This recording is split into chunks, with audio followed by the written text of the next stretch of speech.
For decades, Vancouver real estate was untouchable. It didn't matter what the rest of the country did. Vancouver went up. It became a global symbol of the impossible housing market, the city where a modest home cost a fortune, where the mountains met the sea and the prices met the stratosphere. People said you could never lose money on Vancouver property. It only ever went one direction. It was less a housing market than a law of nature. And in 2026, that law of nature broke. Vancouver real estate has stalled. Listings sit. Buyers who were always there, always ready, always competing, have gone quiet. The market that only knew up is discovering something it hadn't felt in a very long time, what it's like when nobody's buying. Now, this is a bigger deal than one city's property market. Vancouver was the extreme case, the furthest out edge of Canadian unaffordability. So when Vancouver stalls, it's not just a local story. It's the most expensive market in the country hitting a wall, which tells you something about the wall the whole country is approaching. Stay with me, because what's happening in Vancouver is a preview. To understand the stall, you have to understand how Vancouver got so extreme in the first place, because the causes explain the crack. Vancouver had a perfect storm of price drivers. Geography, first of all. It's hemmed in by mountains, water, and protected land, so there's genuinely limited room to build. Scarcity is baked into the landscape. Then there was its global desirability, a beautiful, mild, safe, world-famous city that attracted buyers from everywhere, including significant international and investment demand, treating Vancouver property as a place to store wealth. And then the same forces as everywhere else: low rates for years, housing treated as an investment, and demand vastly outrunning supply. Stack all of that, and you get one of the least affordable cities on the planet relative to local incomes. A place where the gap between what a home cost and what a Vancouver job pays became almost cartoonish. For years, that gap didn't matter because there was always another buyer, often one whose money came from somewhere other than a local paycheck. That's the key. Vancouver's prices detached from local wages long ago and stayed up because the buyers weren't relying on local wages, which is exactly why the stall is so revealing. The first reason nobody's buying is that, for ordinary local buyers, nobody could buy for a long time already. This is the part people outside Vancouver don't fully grasp. The city didn't just become expensive, it became mathematically impossible for a normal local earner years ago. The gap between a Vancouver salary and a Vancouver home isn't a stretch you overcome with discipline. For a huge share of residents, it's simply unbridgeable, and has been. So the ordinary buyer, the local family buying a home to live in with local income, had already largely been priced out of the market entirely. The market was being held up by everyone except the ordinary local: investors, the already wealthy, buyers using money from elsewhere, people leveraging existing property. That's a fragile foundation, even if it doesn't look it.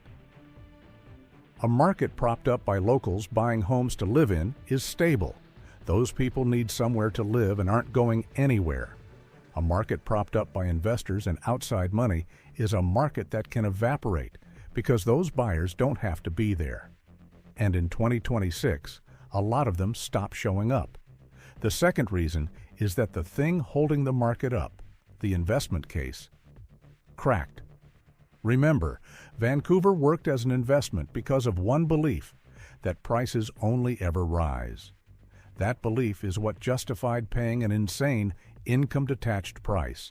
You weren't buying shelter at a sensible price. You were buying an asset you were certain would be worth more later. As long as everyone believed that, the belief was self-fulfilling. But investment demand is fragile in a way that need-based demand isn't. The moment prices stop obviously rising, the moment the "it only goes up" story wobbles, the entire reason to buy an income-detached asset weakens. Why pay a fortune for something that might not appreciate, especially now that high interest rates make holding it expensive? Investors don't have to buy. They can wait. And when enough of them wait at once, the demand that held the market up simply isn't there. Add high interest rates, which punish anyone carrying property as an investment, plus various measures aimed at cooling speculative and outside demand, and the investment case that levitated Vancouver for years lost its lift.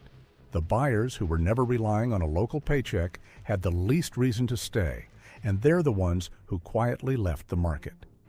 The third reason is a standoff, and it's why the market stalls rather than crashes or recovers. Here's the situation. Sellers still want the prices they're used to, or that they paid, or that they owe. In a market that only ever went up, sellers have deeply anchored expectations. The number in their head is high, and dropping it feels like losing money they consider theirs. So they list high and hold. Buyers, meanwhile, the few who can and would buy, look at those prices, look at the high interest rates, look at a market that's clearly no longer rocketing upward, and think, why would I overpay now? They wait for prices to come down. So you get a standoff. Sellers won't drop, buyers won't jump. And the result isn't a dramatic crash or a healthy market. It's a freeze. Listings pile up and sit. Sales volume drops. Everyone waits for the other side to blink. The market doesn't collapse, and it doesn't function. It just stalls in a tense silence, while the gap between what sellers want and what buyers will pay hangs in the air. But here's the real reason nobody's buying Vancouver real estate, the shocking one underneath it all. Vancouver's market ran out of people willing to pay more than the last person. There's an old idea in economics, and it explains Vancouver perfectly.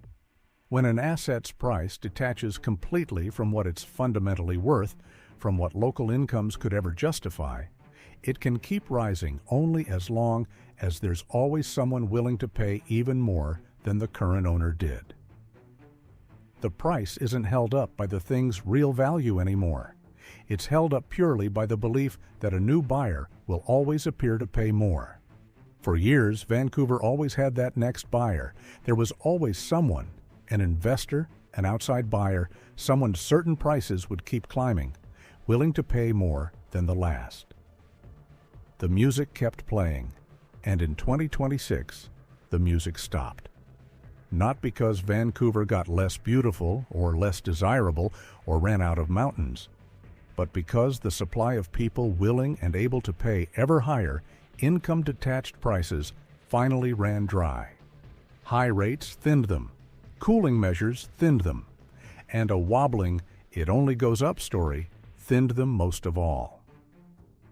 When the next buyer doesn't appear, a price held up only by the next buyer has nothing left to stand on. That's the shock. Vancouver's stall isn't really about interest rates or policy, though those pulled the trigger.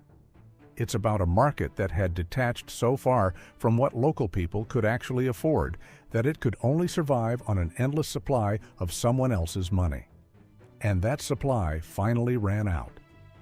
A price disconnected from real incomes is always ultimately standing on nothing. Vancouver is where that truth is arriving first, because Vancouver went furthest. Let me make it real, because a frozen market traps different people in different ways. The first is a local family that's rented in Vancouver for years, priced out the whole time, watching from the sidelines. You'd think a stalling market would be their moment. Finally, prices might come down. But high interest rates mean that even if the price dips, the monthly cost of a mortgage is punishing. So the home they could never afford at low rates and high prices, they still can't afford at slightly lower prices and high rates. The freeze taunts them without freeing them. The second is an owner who bought near the peak, stretching everything to get in, believing the only goes up story. Now they're watching values soften while they carry a huge mortgage renewing at higher rates. They're not celebrating a cooling market. They're frightened by it because they may owe more than the place is worth, and selling isn't an option that helps them. The third is an investor who treated Vancouver property as a sure thing store of wealth. The sure thing stopped being sure. They're quietly trying to decide whether to hold and wait or get out before others do. And if enough of them choose get out, the stall could tip into something sharper. 3 people, 1 frozen market, all trapped differently, and none of them getting what they need. That's what a market with no functioning price looks like from the inside. And here's why a Vancouver stall matters far beyond Vancouver. Vancouver has always been the leading edge, the extreme version of what's happening everywhere. Whatever hits Vancouver's market tends to be a preview of pressures arriving elsewhere. If the most detached, investment-driven market in the country is running out of buyers willing to pay income-detached prices, that's a warning about every other Canadian market that detached from local incomes. Toronto. The pressure everywhere. Vancouver is simply first to the wall because it ran furthest ahead. There's also a risk dimension. A market held up by investment and outside money, propped on an only-goes-up belief, is exactly the kind of market that can move suddenly if confidence breaks. A slow stall can, under the wrong conditions, become something faster if enough holders decide to sell at once. That's not a prediction. It's the structural vulnerability of a market built on belief rather than on locals who need somewhere to live. And there's a bitter irony for ordinary people. A stalling market sounds like the affordability answer everyone's been waiting for. But as our 3 people showed, a freeze with high interest rates doesn't hand homes to priced-out families. It just traps everyone in place. Falling prices only help if ordinary people can actually finance and afford what's left. And right now, they mostly can't. The market breaking doesn't automatically fix the affordability crisis. It can just add a frozen market on top of an unaffordable one. And this is where Vancouver joins everything on this channel. It's the ultimate proof of the thesis we've built video by video. That housing detached from what ordinary people earn, held up by investment rather than by need, is fundamentally unstable, no matter how permanent it looks. Vancouver was the most extreme, most confident, most it-can-never-fall market in the country. And it's the one hitting the wall first, precisely because it went furthest from what locals could afford. That's the lesson for the whole country. Every Canadian market that treated homes as investments first and shelter second built the same fragility Vancouver built, just less extremely. Vancouver is showing everyone else what's on the other side of that road. And the way out is the same everywhere. A market anchored to what people who live and work in a place can actually afford is stable, and a market anchored to endless outside money and rising price belief is a bubble waiting for the next buyer to not show up. Vancouver's frozen market is what happens when that buyer finally doesn't. And it's a message in the country's most famous housing market that prices which lost all connection to ordinary human incomes were never as solid as everyone believed. So where does this go? Nobody honestly knows the exact path. Anyone who tells you they're certain what Vancouver does next is guessing. A prolonged freeze is possible. A gradual softening is possible. Something sharper is possible if confidence breaks. What's clear is that the old certainty that Vancouver only ever goes up is gone, and it may not come back.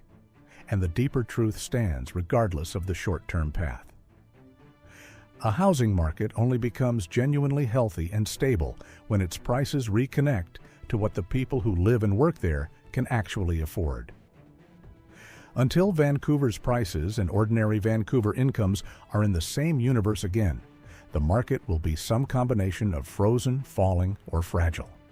The only real fix is the one this whole channel keeps arriving at: homes priced for the people who need to live in them, which leaves the question this channel keeps returning to. What happens when the most untouchable housing market in the country discovers it was standing on nothing but the belief that someone would always pay more? So I want to hear from you, and Vancouverites especially. Are you in the Vancouver market, buying, selling, or priced out, and watching? Do you think this is a temporary freeze or the start of something bigger? And if you're waiting to buy, are lower prices actually bringing it into reach, or are the rates keeping it just as impossible? Tell me in the comments below. Name your neighborhood and tell me what you're seeing. I read every one, and the people in the market right now know more than any forecast. And if you want clear-eyed breakdowns of the forces reshaping housing and life across Canada, subscribe to Canada Insider. There's a lot more of this story to tell.